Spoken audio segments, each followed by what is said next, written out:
people that father-daughter team, investing in the youth when the system ain't treating them equal. Providing truth for our people, we able to reach them. So anytime you get accused for a crime and Lord knows you ain't do it, we here to get you through it. Exemplifying prudence and glorifying God, making sure you're compensated for other people's doings. Our vision is to be one of the best. We're small enough to focus on your matter throughout the neighborhoods of Dallas. Working constantly and making sure your rights are protected. A firm team of lawyers, aggressive, effective. A team that has your back in the courtroom. Two well-spoken black lawyers in the courtroom. Investing time and resources when it's evident that you were treated wrong. Now you walking out of Dallas courtroom with a settlement. Corbin and Corbett, the father-daughter legal tag team that has your back in the courtroom.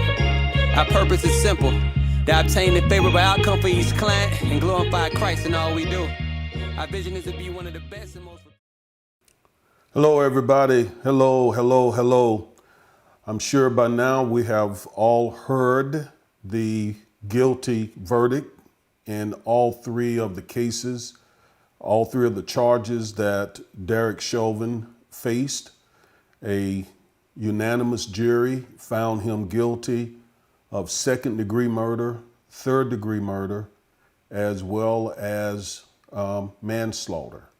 And so he's facing considerable time. And so, you know, we're celebrating. As African Americans, we're celebrating. But I want to just remind you of a couple of things before we, you know, just do all the celebrating and then, you know, go back and say, hey, we got justice and so on. I want to remind you of a few things. But before I do, ironically, I am a committed Christ follower. I do have the love of God in me. I have the compassion of God in me. And I get no pleasure out of seeing Derek Chauvin, you know, being found guilty and now facing many, many, many years in prison. I don't celebrate another person's fall like that. I don't think that's the spirit of Christ.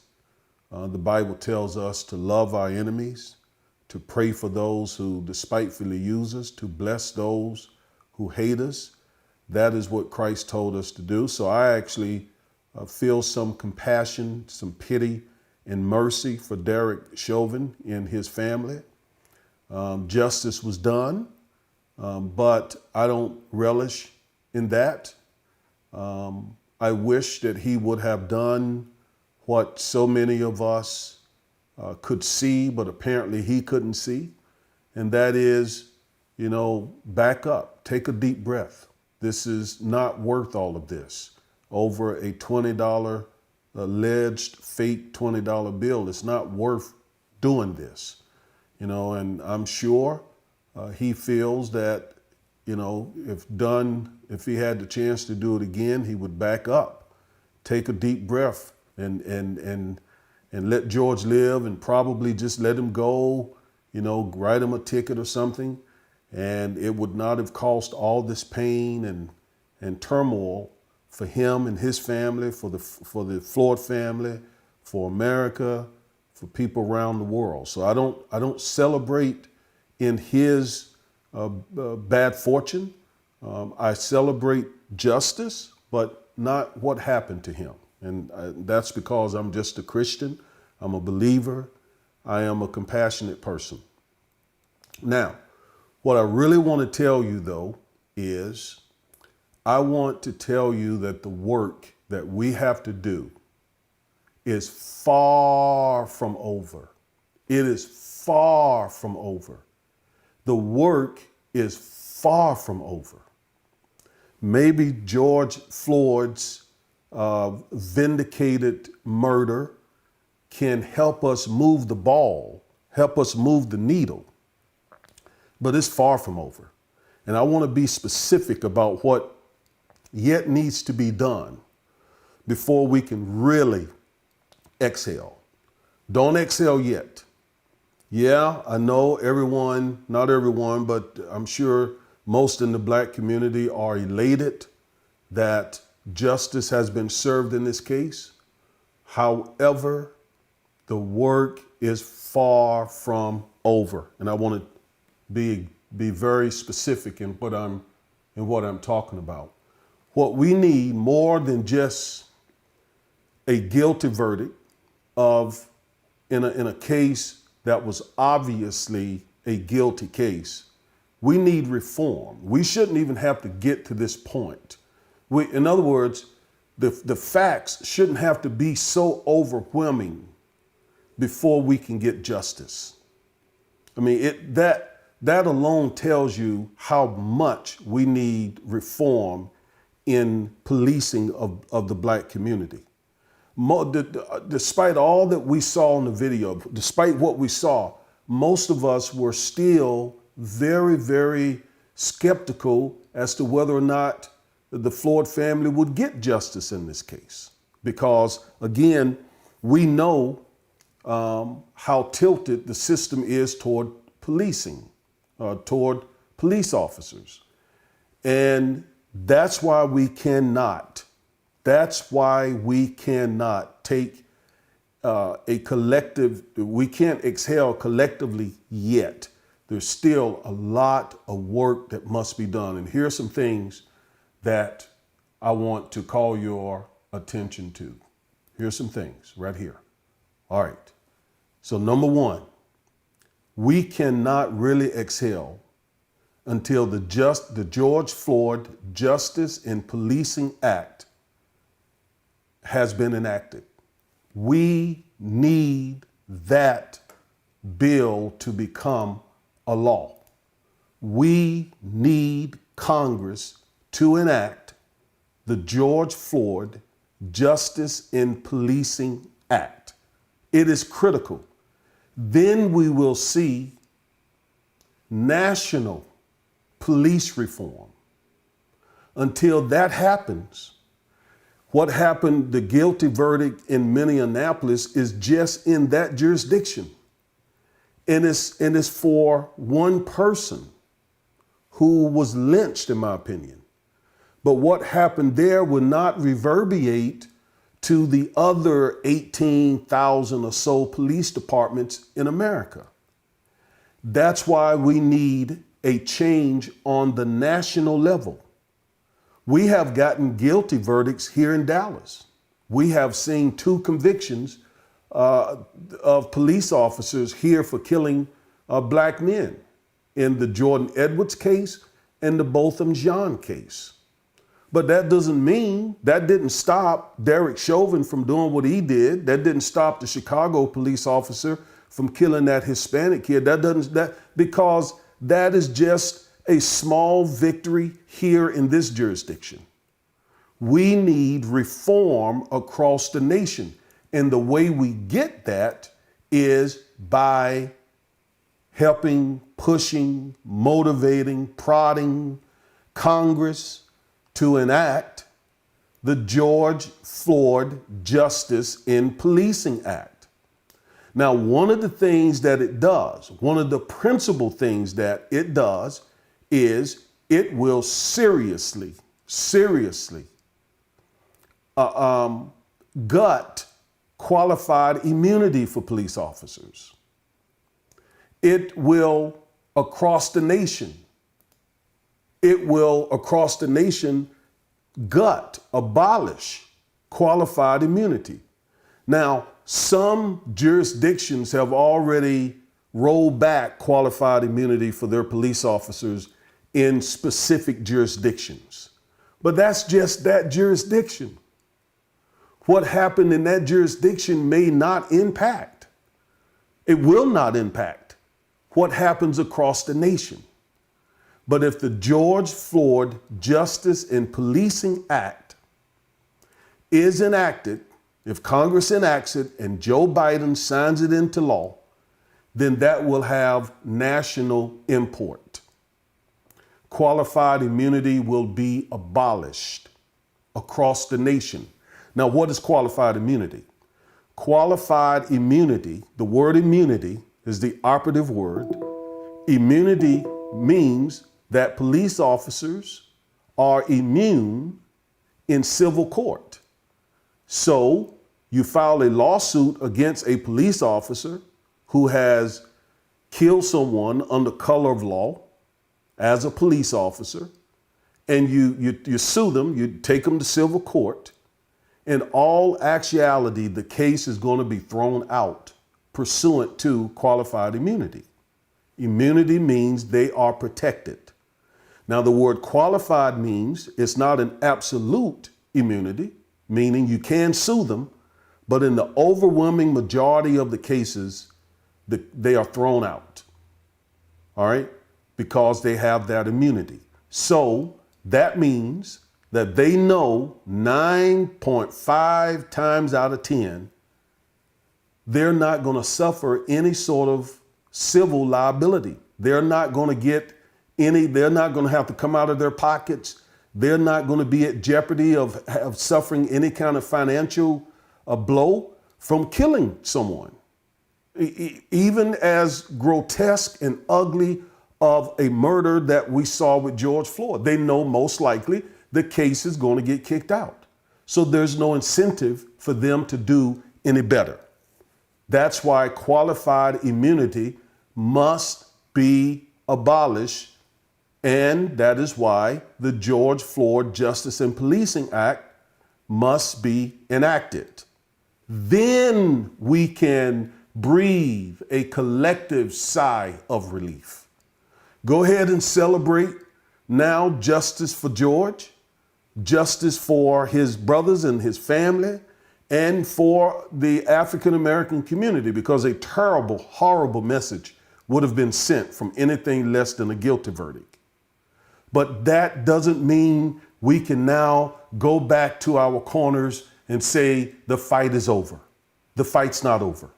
The fight is far from over.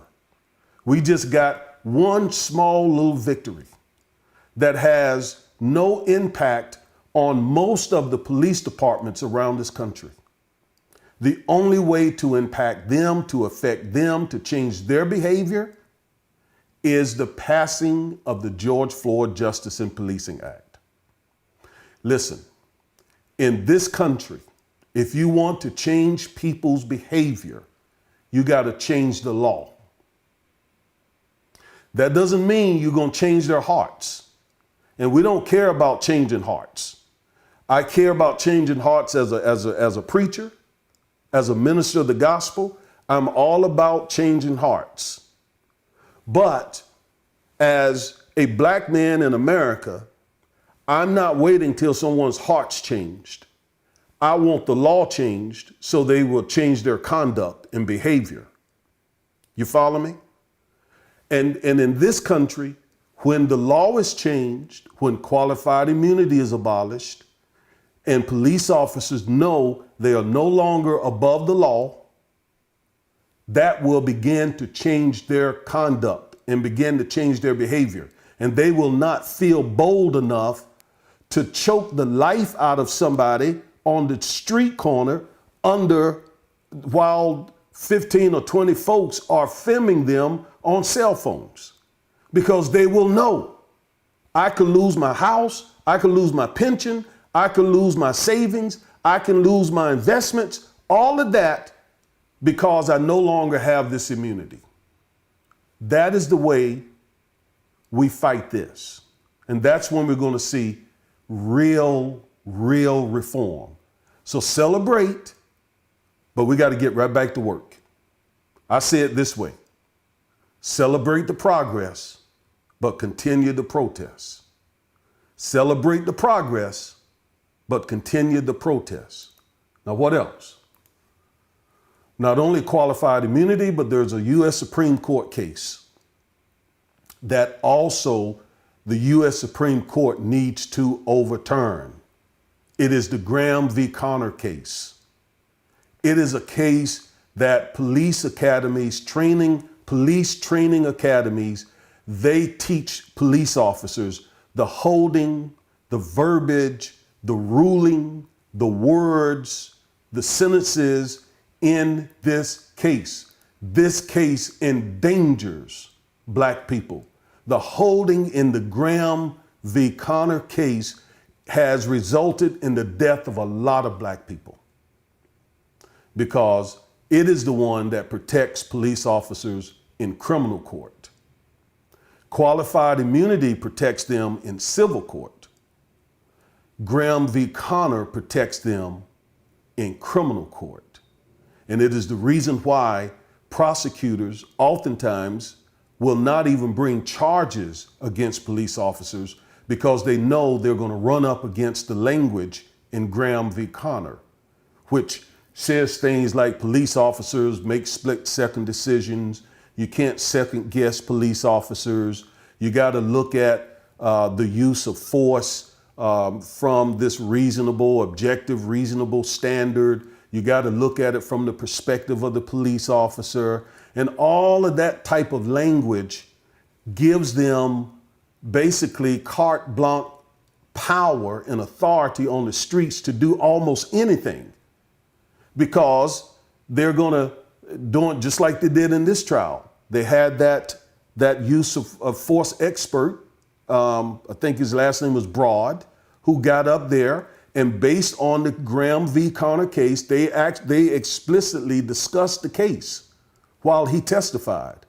And pursuant to that case, he said that what Derek Chauvin did was reasonable and that it was not illegal, therefore, that use of force, holding his knee on George Floyd's neck like that, all because of the holding in the Graham v. Connor case.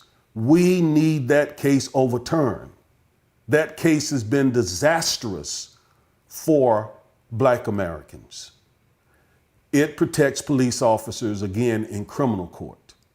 And so prosecutors, not only because of their racial bias, tend not to even want to bring charges, but they get in those grand jury rooms, talk to the grand jury about Graham v. Connor, and the grand jury in most cases don't indict them.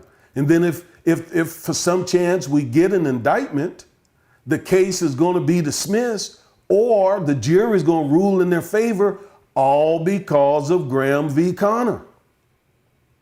This is not even complicated as to why police officers have gotten away with murdering so many black people. They are protected. They are protected by qualified immunity, and they are protected by a case called Graham v. Connor. Let me put it up again. Write it down. Read it. Study it. Get to know it. It's important. It is critical important. And the last thing I want to say is I want to give a special thanks to the Black Lives Matter movement. I do.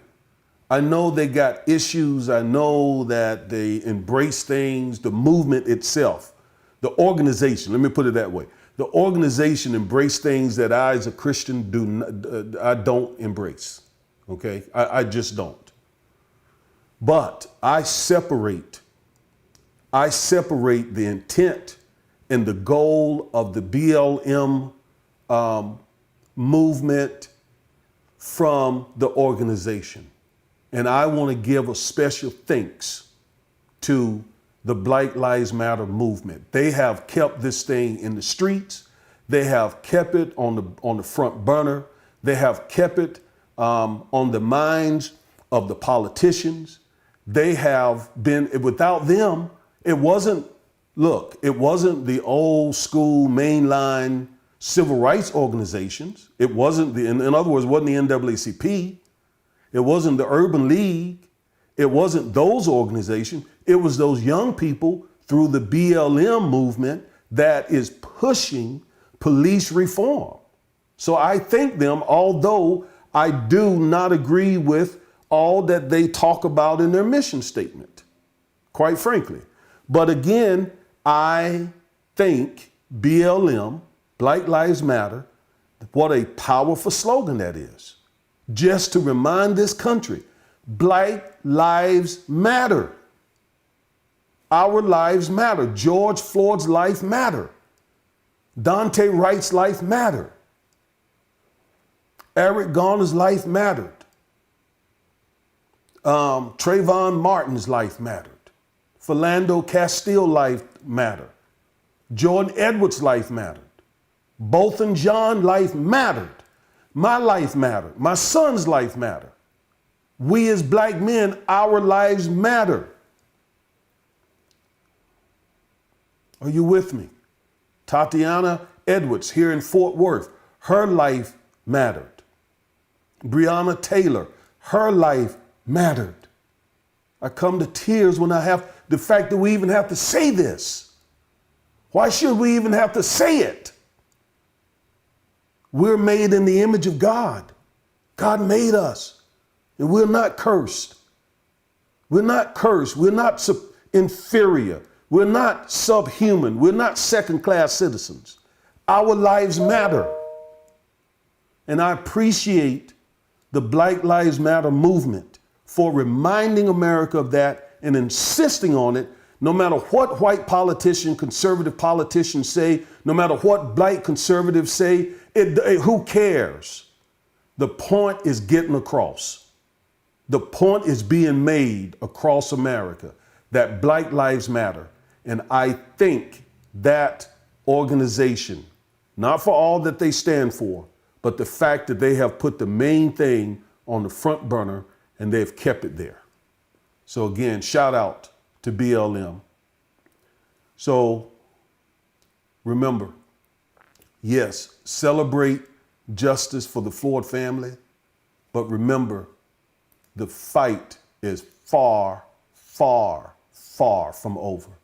I can almost assure you, until these things are done, we're going to hear about another story.